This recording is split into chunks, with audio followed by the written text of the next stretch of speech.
Hey guys, I'm Kayla, And I'm Kale. and this is Tale of Two Dead Girls, and we are back with a Morbid mini episode. Woo! Woo woo. Yeah, we haven't done one of these in like half a year. um, it's been quite a long time since we shared your stories. This will be Kale's first time sharing your stories. But yeah, I'm excited. I miss reading these. They're so fucking fun to read and pretty spooky. So, um, yeah, I guess we'll just like dive right in. Also, you guys, if you have stories, of course, email them to us. It's taleoftwodeadgirls at gmail.com. We appreciate your stories and we want to share them. Yes, send us your scary stories. We talk about this every episode, but we really love to hear them and share them. Yeah. Okay, so the first one I'm going to read is titled The Little Victorian Girl in the Living Room. I'm already terrified. And this one is by Jasmine Mora. She says, "Hey guys, my name is Jasmine and I love listening to your podcast on the way home from work." Oh, thank you. I thought I would send in my ghost story that happened at my old childhood home. I never knew the history of the house, but I have had tons of ghost experiences happen in this house.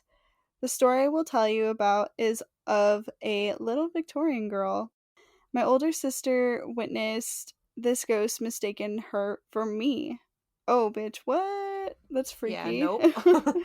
My sister had gotten up to get some water from the kitchen, and as she was in the kitchen, she heard a little girl giggle. Ew! I hate that. I hate that. I hate that. Yeah, I'm not a fan. She just thought it was me trying to scare her, and when she turned around, she saw a little girl in the corner of the living room with her back facing my sister. My sister, still thinking it was me, walked up to this little girl and then realized that it was not me. The little girl turned around and asked my sister, "Would you like to play hide and seek with me?" Oh my god. My sister told me that this little girl's face is something she will never forget. My sister told me that she had this grin on her face that made her body freeze and instantly felt a negative vibe, almost evil, and the little girl's eyes were rolled to the back of her head, so they were white. Oh god, Oh my god. that's a terrifying sight. Yeah, I'm just picturing it and I'm like, I do not want to ever see that. I Full don't body ever want to see that. chills.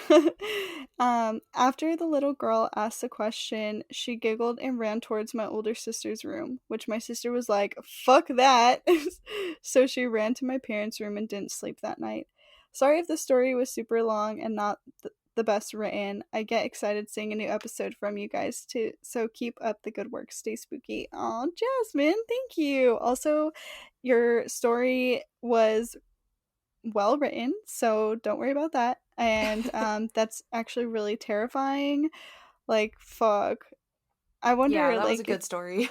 I wonder if you ever actually did end up looking up the history of the house, because you totally should, and see like who used to live there. But thank you, Jasmine. Thank you so much for that. That was really spooky. Fuck.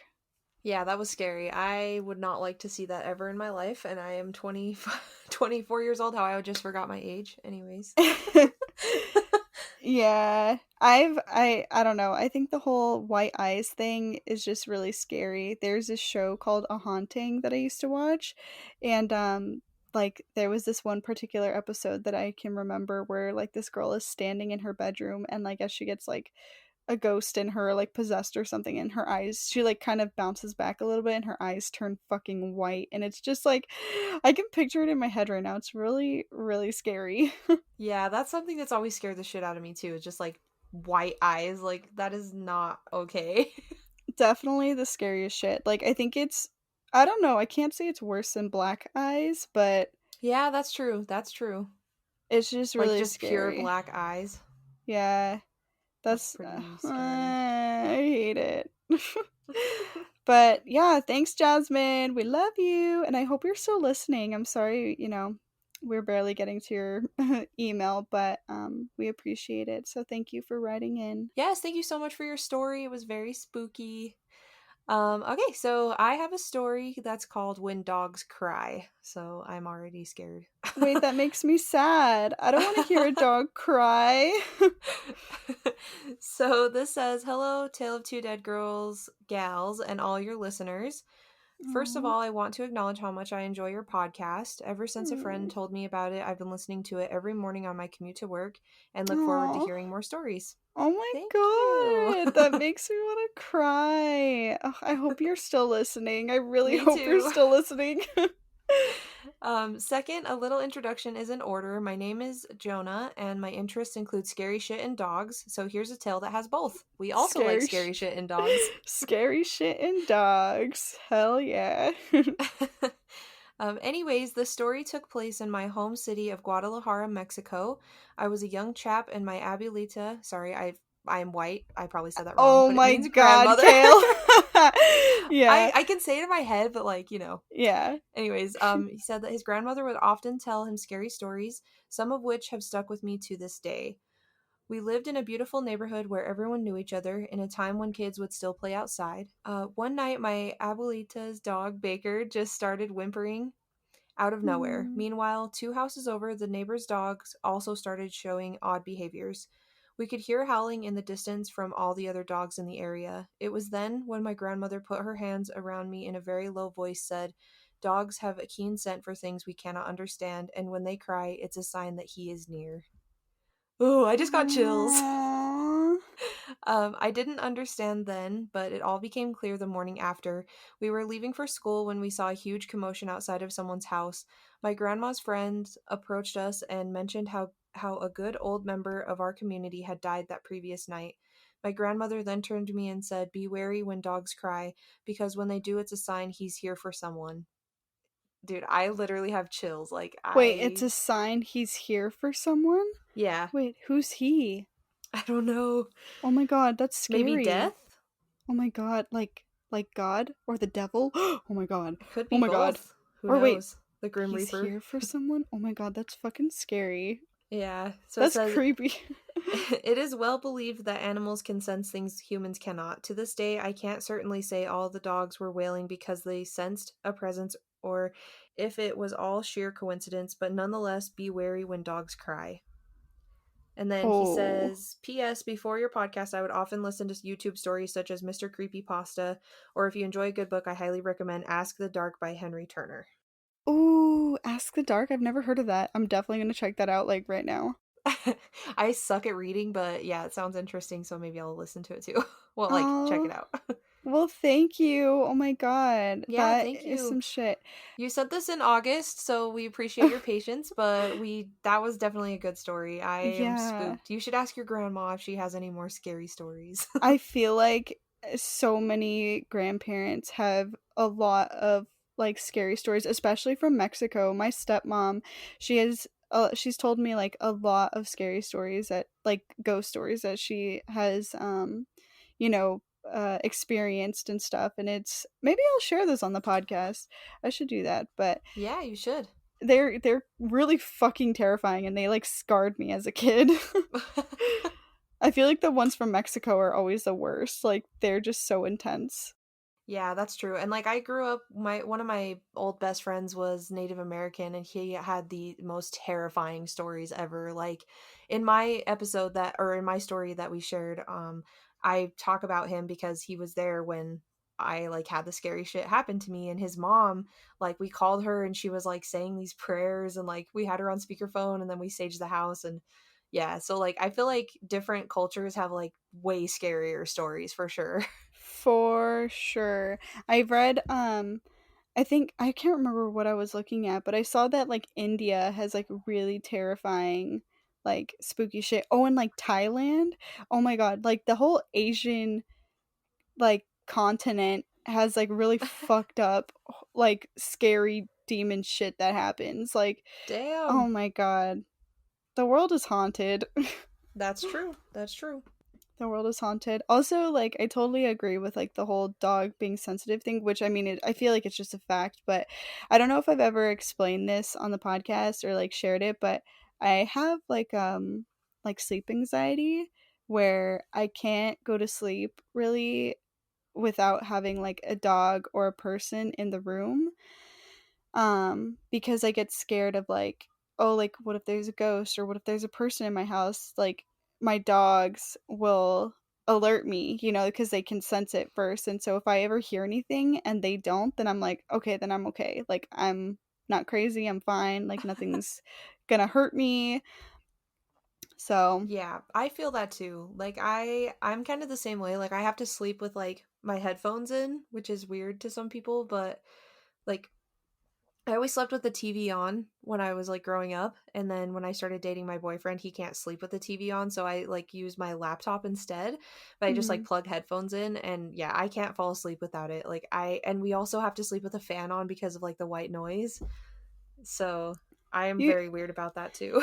so for you, is it just like you need noise or are you scared of Yeah, something? so okay, so this is really dumb, but like, well, okay, so when I was younger, I used to like I swear my house was haunted. Maybe I'll tell one of my stories too, but when I was younger, I used to get really scared because I would freak myself out by just thinking simply like, what if a demon girl just popped up at the foot of my bed? Oh my And god, then I like feel you. I would scare myself like just like looking into my closet and like seeing my pile of laundry and like imagining it as a demon. Yeah. But I also loved scary stuff. Like I've always loved like horror movies and creepy pasta and just scary stuff on the internet.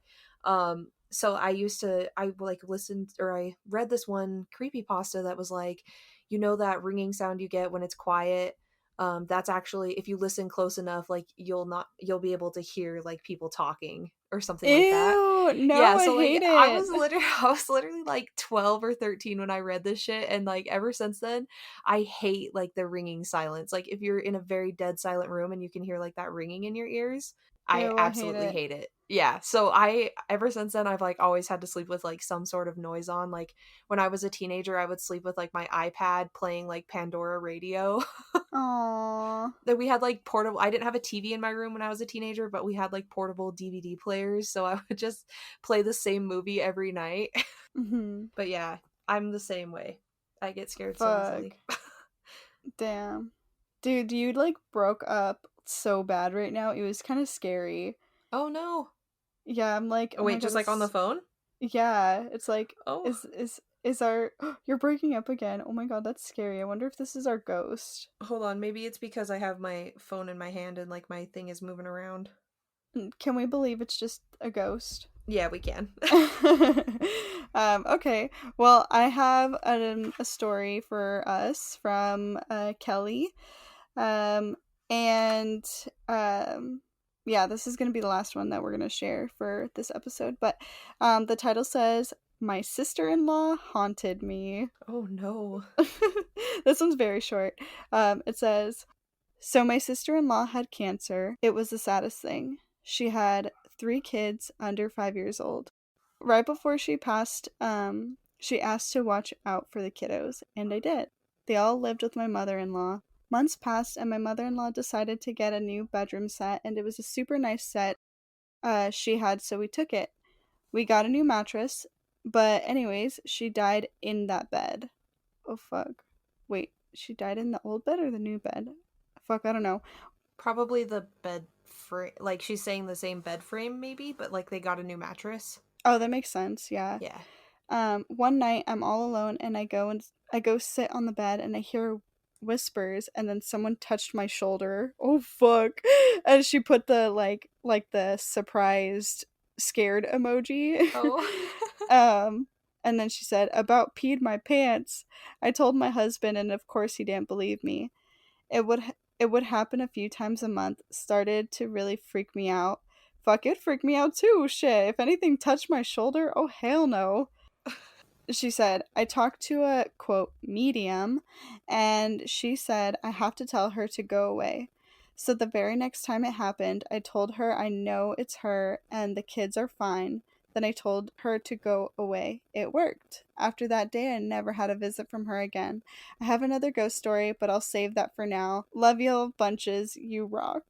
Oh my god, Aw. Kelly, the last part. I love you. Thank you.